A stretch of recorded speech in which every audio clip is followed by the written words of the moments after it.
aquí estamos en un programa más de Café con Historia en este mes de marzo, ya para cerrarlo, con mi queridísima Hortensia Contreras, nuestra historiadora de cabecera aquí en Retos Femeninos y Retos Femeninos TV, que ella es la creadora, la fundadora de Un Ataque de Historia. ¿Cómo estás, Hortensia?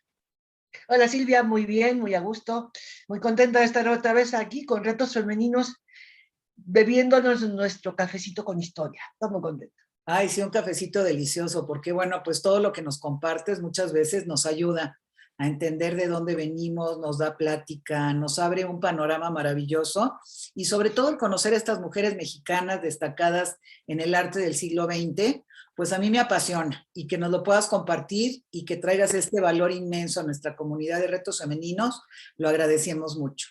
Y bueno, como quedamos hace un mes, mi querida Hortensia, en esta ocasión vamos a hablar de Tina Modotti, esta fotógrafa italiana, activista y luchadora social, que está considerada una de las fotógrafas más relevantes del siglo XX. Tina, cuenta una de sus biógrafas, se transformó a sí misma de ser un objeto de belleza utilizado en el arte de los demás a fotógrafa profesional, quien poco a poco fue ganando confianza en su quehacer artístico a la medida que su creciente compromiso político cambió su manera de ver al mundo. Fíjate nada más que interesante. Platícanos sobre Tina, por favor. Sí, maravillosa. Mira, vamos a tocar a Tina hoy, no porque sea mexicana, porque finalmente ella es italiana de nacimiento y norteamericana por adopción, pero luego su vida la llevó a residir en México un tiempo al grado de que eh, se terminó muriendo en México, ¿no? Y adoptando a México como su país de, de cabecera, digamos, ¿no? Porque se enamoró de este país y se enamoró de las circunstancias de este país, que además también la llevaron a hacerse cargo de su inquietud política y de su inquietud de apoyo a las clases más desprotegidas y más desposeídas, que en México pues sabemos perfectamente que están a la vista de todos, ¿no? Estaban a la vista de ella en su momento y siguen estando a la vista de todos a pesar de todo. Tina Modotti se llama, nace como Asunta, fíjate el nombre que tiene que es maravilloso, Asunta Adelaide Luigia Modotti Mondini. Anda, más Y ella italiana no puede nace, ser. ella nace en un pueblo del norte de Italia, en Udine, que está en la provincia del Véneto, ya muy cerca de la frontera con Austria, y nace en agosto de 1896. Y a los muy pronto, muy joven, se muda, la familia se muda a Estados Unidos, entonces llegan a California y se van a vivir en San Francisco. Y ya en San Francisco, bueno, ya latina, adolescente, va despertando un gran atractivo físico, una belleza muy especial, pero una belleza que tenía como un imán, atraía mucho. Mucho más tarde, años después, le decían en Berlín, es que la gente aquí, los alemanes, no se detienen a ver mujeres. Eso es cosa de los países latinos, pero tú no sé qué tienes, que aquí los hombres se detienen y se voltean a mirarte. Entonces sí, desarrolla todo este atractivo, que atrae tanto a hombres como a mujeres. Es una belleza cargada de un gran imán, ¿no? Entonces, y estando viviendo en California, ya haciendo una mujer de gran belleza, se muda a Hollywood y en Hollywood hace unos suspininos como actriz. Hace algunas películas, papeles pequeños, películas mudas, estamos hablando de 1820, ¿no? Perdón, de 1920, estamos empezando el siglo. Entonces, yo la tomo como parte de las artistas destacadas en el arte mexicano del siglo XX, porque aún sin tener la nacionalidad, es una gran enamorada de este país y se queda aquí y aquí vive sus grandes amores, su descubrimiento por la fotografía, su aprendizaje dentro de la fotografía, ¿no? y después su roce con todas las grandes figuras de los artistas de la época que le tocó vivir, ¿no? Ella muy pronto, a los 18, 19 años, se casa ya en Estados Unidos con un poeta francoamericano llamado de la Brie Ritchie, y sufre también allí después su primer gran dolor al perder a su marido cuando él muere de viruela. Entonces, a partir de eso, ella se aleja del mundo de la farándula, del mundo de Hollywood, y es cuando conoce a Edward Weston.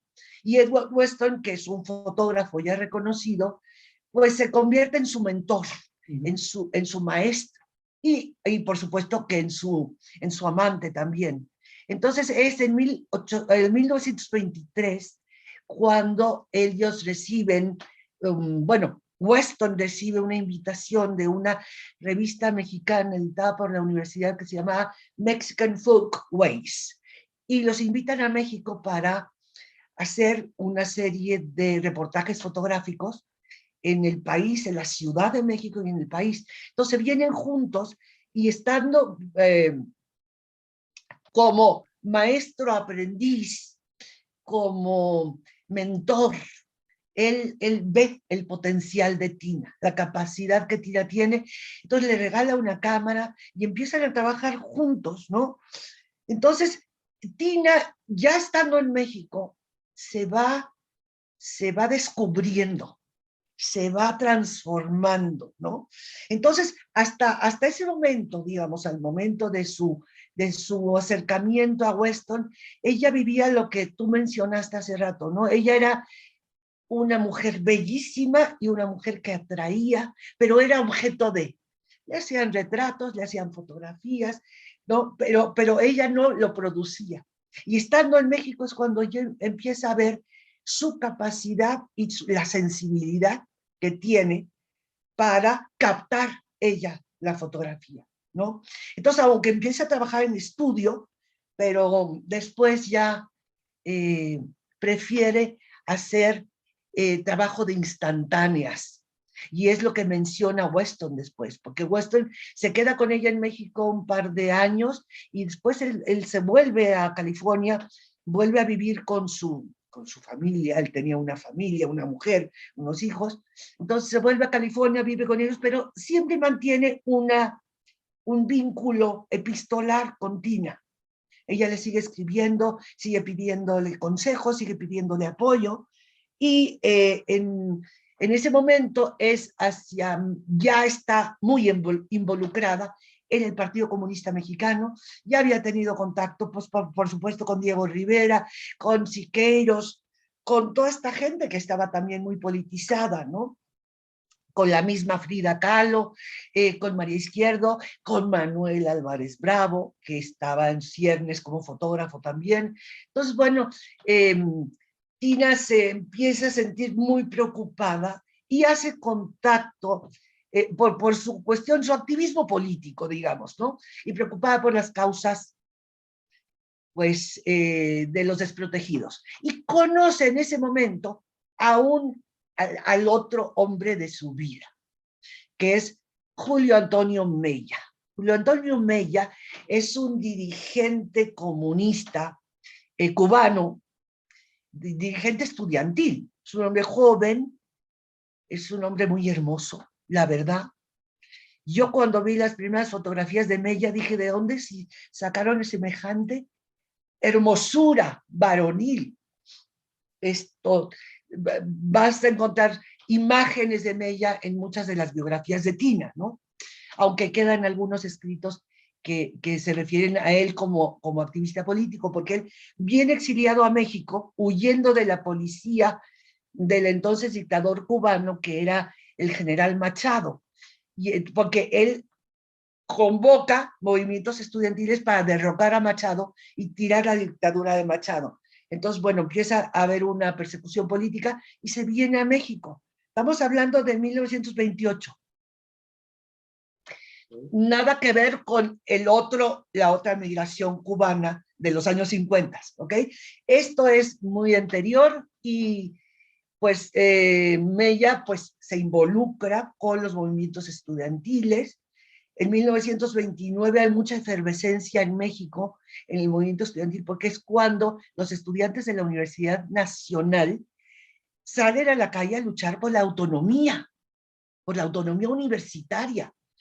Y también es una lucha estudiantil feroz y terrible, donde mueren muchos estudiantes, donde mueren muchos maestros de la universidad, pero que finalmente logran conseguir la autonomía por la que siguen luchando día a día los estudiantes de la Universidad Nacional, ¿no? Entonces, Mella se involucra en todo esto y conoce a Tina. Y claro, se hacen, se hacen compañeros de lucha, se hacen, los dos se militan en el Partido Comunista Mexicano y pues se hacen amantes, ¿no? Entonces, haciendo toda esta labor, pues Tina empieza un poco a dudar si dirigir todos sus esfuerzos a su arte o cómo dividirse para poder pues ser eh, responsable de las dos misiones que ella se otorga a sí misma en su vida, ¿no? Una es la creación del arte, la fotografía, como medio de expresión absolutamente maravillosa, o su trabajo político. Entonces es cuando un día, saliendo de un meeting ahí en las calles del centro de la ciudad, en las calles de Abraham González, casi esquina con Avenida Hidalgo, perdón, Avenida Morelos, que está muy cerca de la Avenida Bucareli, toda esa zona, que es la zona del buen tono. Ahí había muchos exiliados políticos, refugiados políticos, que llevaban a cabo mítines y cosas. Y entonces, saliendo de un mítin del Partido Comunista con Tina de la mano, como novios, así como amantes, jovencitos que eran los dos, ¿no? Y Julio es asesinado. Va de la mano de Tina por la calle de Abraham González y pasa unos jóvenes que le disparan directamente a Julio. Entonces, Julio Mella cae muerto a los pies de Tina, todavía de la mano de Tina. Y Tina tiene la mala suerte, que es terrible para ella, que la policía y muchos de sus compañeros buscan y compran testigos para acusarla a ella del crimen. O la acusan del crimen, o la acusan, hay un fiscal que la acusa del crimen directamente, y otros que dicen que, bueno, no fue ella quien disparó, pero ella conocía al asesino, ella conocía los motivos, etcétera, ¿no? Y la verdad que sufre un acoso periodístico brutal, brutal. Tina no tiene una vida tranquila, una vida suave, para nada, ¿no? Entonces, al perder a aquel revolucionario cubano y ser acusada de su muerte, la va minando, la va acabando, ¿no? Entonces, tuvo que sufrir todo ese acoso en el que la acusan de que el crimen fue pasional, cuando ella defendía profundamente que era un crimen político, porque seguramente, aunque no hay una prueba contundente, pero fueron agentes del general Machado quienes lo mataron, ¿no? Pero bueno, finalmente tuvo que soportar aquello, la encerraron un tiempo, como presunta eh, autora intelectual del crimen. La policía allana su departamento, se mete, le confisca cartas, fotografías, cosas muy, muy íntimas, ¿no? Finalmente no pueden comprobarle nada y la declaran inocente de la muerte de Mella. Pero al ratito la vuelven a acusar de haber sido parte de un complot para asesinar al presidente de México que acababa de ser electo, que era don Pascual Ortiz Rubio. Don Pascual Ortiz Rubio sufre un intento de asesinato a las puertas de Palacio Nacional y a ella la involucra, ¿no? Entonces finalmente no puede más y sufre la desgracia porque la expulsan de México. Entonces se decreta la expulsión de Tina Modotti de México, entonces sale con una gran carga de dolor en el corazón de haber sido acusada de esa manera tan injusta de un atentado y de un crimen en el cual ella no tuvo absolutamente nada que ver. Entonces, bueno, busca un refugio. Estados Unidos le niega el refugio político, busca algo en Europa y finalmente Holanda le cierra las puertas. No me acuerdo si era Bélgica también, entonces tiene que seguir caminando y llega hasta Alemania. En Alemania medio que puede acomodarse un poco hasta que termina en Moscú, ¿no? Y ya en Moscú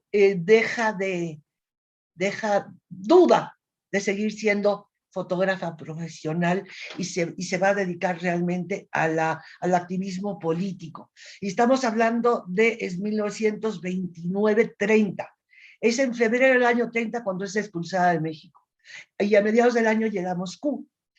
Después está en periodo de entreguerras y finalmente decide irse a España, cuando en España va a estallar la guerra civil. Y entonces queda en España trabajando como miembro del Partido Comunista y como uno de los miembros más humildes del Partido Comunista. Silvia, esto es impresionante porque es la única, esta mujer bella, sofisticada, ¿no? Que le decían, algunos le decían que parecía la Mata Hari del Kremlin, ¿me entiendes? Del Partido Comunista Soviético. Esta mujer hacía los trabajos más humildes para el partido, Y en España, pues se dedica a apoyar a la República. Ella integra parte de las brigadas internacionales que llegan a Madrid a apoyar el movimiento republicano. Entonces también tiene una conexión muy poderosa con España. Y finalmente consigue el perdón y consigue volver a México, ¿no? Entonces, para el 38, por ahí, no me hagas mucho caso de la fecha precisa, consigue el permiso para volver a México. Entonces, ya está terminando el periodo del maximato y está a punto de subir al poder don Lázaro Cárdenas, que Lázaro Cárdenas, como todos sabemos, también fue el presidente que más ayudó a abrirle la puerta de México a los refugiados de la República Española, ¿no? Entonces, Tina viene con ellos y ya es recibida en México, pero ya llega muy lastimada. Le sigue escribiendo a Weston y le dice, la verdad, me he vuelto muy poco creativa. Estos últimos años no he trabajado en mi arte, ¿no? Y se lo dice, hay una impresión pequeña que dice, es que, amigo mío, no he sido ya muy creativa, como tú podrás ver, ¿no? Es terrible, no puedo, como alguna vez me propusiste, resolver los problemas de mi vida perdiéndome en los problemas del arte. Y entonces ahí empieza a tener una dicotomía entre las dos funciones, ¿no? Y entonces dice, es que yo entiendo que debería haber un equilibrio pero en mi caso, la vida lucha en todo momento por ser predominante. Y el arte naturalmente se resiente, ¿no? Entonces dice, la verdad sea dicha, en pocas palabras, pongo demasiado arte en mi vida y por tanto no me queda mucha vida para dar a mi arte, ¿no? Esa es su manera de explicarse. Y entonces es el verdadero drama de Tina Modotti fue esta dicotomía, la oposición entre sus ganas de llevar la fotografía como arte a las últimas consecuencias estéticas y su necesidad también muy apremiante de participar de algún modo en la lucha por mejorar el mundo que le tocó vivir. Y lo decía con mucha frecuencia, decía, es que tenemos que cambiar la óptica y la visión de estos críticos y de estos políticos del siglo XX que siguen viendo el siglo XX como si fuera el siglo XVIII. O sea, hay que abrir los ojos, ¿no? Y esta necesidad que sentía de que ella podía aportar algo a la mejoría del mundo, a esta lucha, la llevó a final de cuentas a pues tomar las últimas fotografías que deja. Y una de las últimas series de fotografías que hace son las fotografías que toma en la escuela de agronomía y de agricultura de Chapingo, ¿sí? Y entonces esto ofrece una visión del mundo rural y del mundo indígena y campesino de México, ¿no? Entonces, para Tina, esto se vuelve así como su testamento, como su testamento artístico, ¿no? Y entonces se vuelve a la Ciudad de México y entonces decide ya no volver a tomar fotografías. La última fotografía que se le conoce tomada desde un barco, una embarcación en algún lado, donde seguramente tomó esa última imagen y tiró la cámara al río y se acabó, ¿no? Entonces viene a México y se pone a trabajar de manera muy entregada al trabajo político, ¿no? Y a descubrir, ¿no? Cómo a través de sus amistades, pues, pudiera tener acceso, ¿no? A las clases necesitadas y apoyar en todo lo posible, ¿no? Eh, amigos cercanos a ella, tenía un amigo que era periodista americano, Carlton Beals, y él se lamentaba profundamente y decía, siendo lo grande que es Tina, en sus trabajos de captar la belleza en la naturaleza muerta, en los retratos, en detalles, cómo se fue a comprometer tanto socialmente que abandonó la fotografía. Esto le causaba mucho conflicto a muchas de las gentes cercanas a ella, ¿no? Finalmente se dedica a esto ya en la Ciudad de México y un día de febrero de 1942, a los 46 años, está por cumplir los 46 años, ella ya está muy agotada, toma un taxi para volver del refugio en donde trabajaba para los refugiados políticos, y vuelve a casa y toma un taxi, y en el taxi muere. Ella muere de un infarto, se habla que muere de una insuficiencia cardíaca, pero allí es cuando el taxista, pues finalmente la lleva al lugar donde la recogió, lleva el cadáver para desentenderse del asunto, porque pues es un asunto grave que se te muera en tu coche alguien, ¿no? Entonces la lleva allá y pues finalmente eh, antes de morir logra el perdón del presidente Lázaro Cárdenas, anula el decreto de la expulsión con que había salido antes, en fin. Entonces muere de un ataque cardíaco en el interior de un taxi y la leyenda queda ahí y se hace un mito. Finalmente, cuando Diego Rivera se enteró de la muerte de Tina, él pensó que había sido también a lo mejor un intento de atentado por parte de Vittorio Vidale, que era el embajador de Machado en México, del general cubano en México. Finalmente no se pudo comprobar y todo se quedó en que fue una insuficiencia cardíaca, ¿no?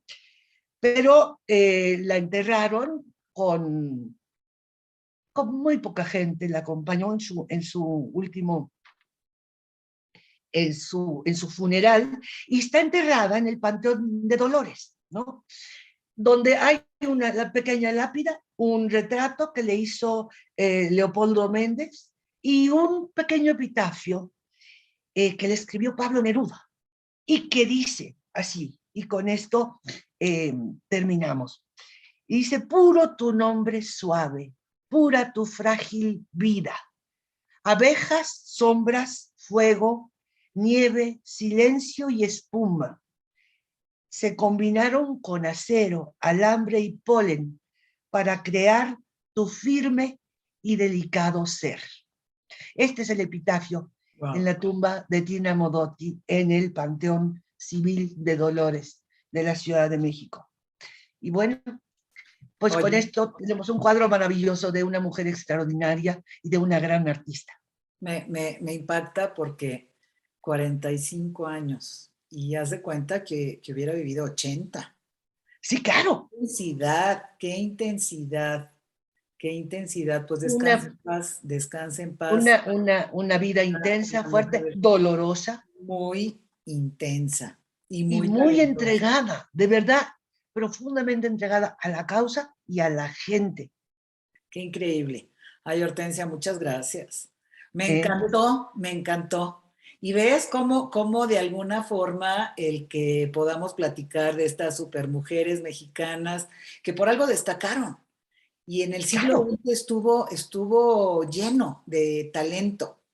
Y por lleno. eso, pues yo las invito a todas a que sigan a Hortensia en un ataque de historia. Aquí han estado apareciendo sus redes sociales porque tiene un taller exactamente son 12 mujeres, ¿no? Sí, son 12 12 mujeres. mujeres que destacaron en el arte en el siglo XX, que pues a mí me parece apasionante y yo te lo agradezco. Yo recuerdo desde que éramos chiquitas, que estábamos en la escuela, cómo te rodeábamos y tú nos contabas la historia. Y gracias a todo lo que nos contabas con esta pasión de la historia, pues todas podíamos sacarnos dieces. Hiciste que la mayoría pues nos encantara la historia que repito, quien no conoce lo que hay atrás, que es la historia, difícilmente podrá dar pasos firmes hacia el futuro. Entonces yo creo que es muy importante. Y bueno, si les gustó este programa, pues compártanlo, síganos en Retos Femeninos TV aquí en YouTube y en Facebook Live. Y me encantaría para cerrar que nos digas, Hortensia, qué va a pasar ahora en abril, de quién vamos a hablar, que yo ya me lo estoy saboreando. Vamos a hablar de otro personaje que tampoco es mexicana de nacimiento, pero que es mexicana de momento creativo, que es Doña Remedios Varo. Wow. ¿Ok? No, pues me Sí. encanta. Me encanta y espero que todas estén esperando, igual que nosotras, con mucho gusto, el que llegue pues otra mujer más que destacó en el arte en el siglo XX, aquí en un ataque de historia. Muchísimas gracias, Hortensia. Gracias, Silvia, Compartan el gracias a todos. programa, denle a la campanita para que les estén llegando los recordatorios. Cada día crece más nuestro canal.